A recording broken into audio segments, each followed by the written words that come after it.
The European institutions are relieved after the Liberal Party leader Mark Rutte won the Dutch presidential election.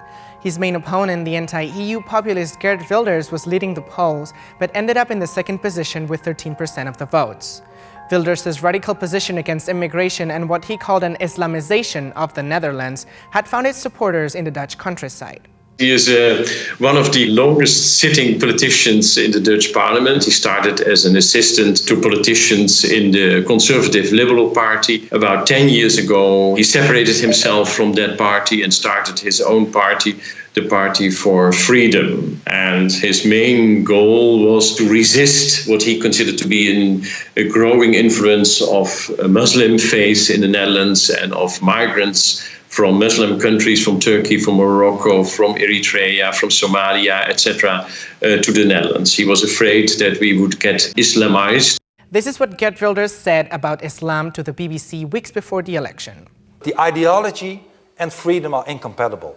So we are facing an existential problem here. If we allow to open our borders, if we allow to ignore the problems that we are facing today, let alone later in the century with the demographic situation in Africa, we will cease to exist. Our values, our identity will not be taken away by the European Union only, but by the Islamization of our society. The populist leader had promised to hold a referendum to leave the EU if he became prime minister. However, the odds of him becoming the head of government were limited since none of the remaining parties were willing to support him. In parliamentary democracies like the Dutch, voters elect the members of the House of Representatives. Then the House appoints the Prime Minister. The Dutch parliament has 150 seats, so the candidate needs at least 75 seats to be elected.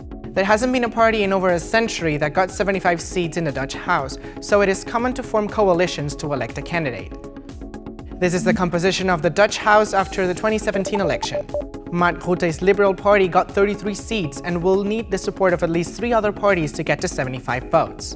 His preferred candidates are the Christian Democrats with 19 seats and the Christian Union with 5 seats.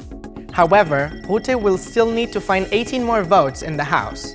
On the other side, Wilders has only 20 seats and no allies in parliament, so he has virtually no chance of being elected prime minister.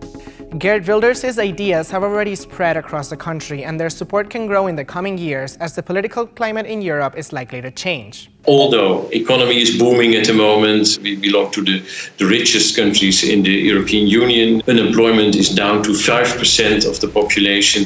In that sense, you could say the country is not doing that bad at all. But still, many people have the feeling of unwell-being. The past was better than the future will be. The EU won its first battle against right-wing populism, but there is a much bigger challenge around the corner: the French election and Marine Le Pen.